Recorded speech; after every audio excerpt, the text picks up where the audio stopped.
ஒரு மாணவி 2ஆம் ஆண்டு படிக்கின்ற மாணவி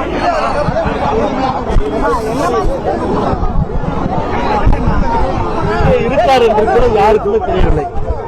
அவரோடு இருந்த நண்பர் அவரும் எங்க இருக்கார் என்ற அந்த தகவல் யாருக்கு தெரிவிக்கப்படவில்லை.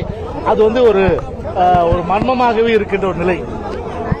அண்ணா பல்கலைக்கழக மாணவர்கள் போராடிய நிலையில் நம்முடைய மாண்புமிகு கழக பொதுச் செயலாளருடைய உத்தரவை ஏற்று இன்றைக்கு சென்னை மாவட்டம் முழுவதும் உள்ள அனைத்து இந்திய அண்ணா திராவிட முன்னேற்ற கழக சகோதரர் செயல் வீரர்கள் வீராங்கனை அத்தனை பேருமே இன்றைக்கு ஒரு ஆர்ப்பாட்டம், ஜனநாயக ரீதியிலான ஆர்ப்பாட்டம். இந்த ஆர்ப்பாட்டத்தை பொறுத்தவரை இது ஒரு ஜனநாயக ரீதியிலான ஆர்ப்பாட்டம்.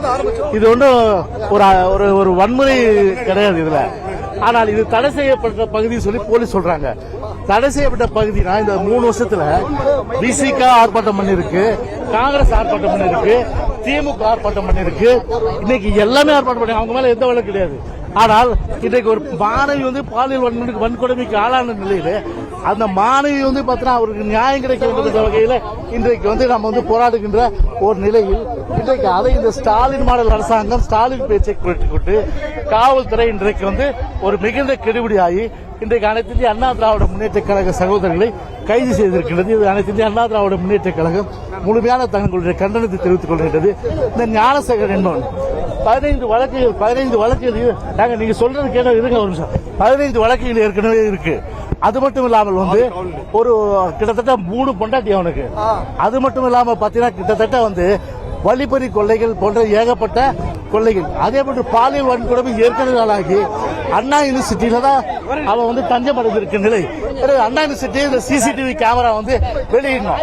ஏற்கனவே சென்னையில அவிஞ்சிகர பகுதியில ஒரு சிறுமி பாலியல் பலாத்காரம் பண்ணப்பட்ட பிறகு அதை கூட இந்த அரசாங்கம் பாத்தீங்கன்னா ஒரு நியாயம் கிடைக்காம இந்த சிபிஐ இன்றைக்கு அப்பீல் செய்திருக்கு சொன்னால் எந்த அளவுக்கு இன்றைக்கு ஒரு சிறுமி முதல் இன்றைக்கு முதியோர்கள் வரை இன்றைக்கு கைது செய்யப்படுகின்ற இன்றைக்கு பாலியல் வன்கொடுமைக்கு ஆளாகின்ற ஒரு நிலைமை தான் இன்றைக்கு இந்த ஏற்படுத்தியிருக்கிறது.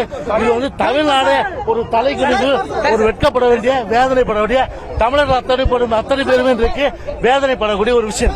மாணவிகளுக்கு யாருக்குமே பாதுகாப்பு இல்லாத சூழ்நிலை இன்றைக்கு தமிழ்நாட்டில் இன்றைக்கு இருக்கின்றது.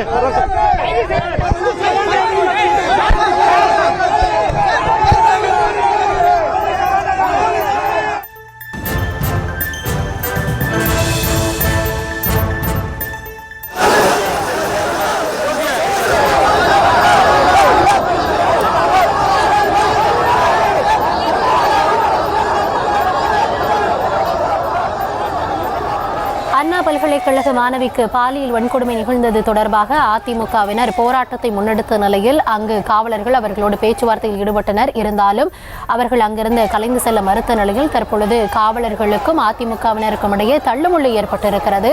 அது தொடர்பான காட்சிகளை நாம் தற்பொழுது பார்த்துக் கொண்டிருக்கிறோம். அதிமுகவின் முன்னாள் அமைச்சர் ஜெயக்குமார் தலைமையில் இந்த போராட்டம் முன்னெடுக்கப்பட்டிருக்கக்கூடிய நிலையில் சற்று முன்னதாக அவர் செய்தியாளர்களை சந்தித்திருந்தார்.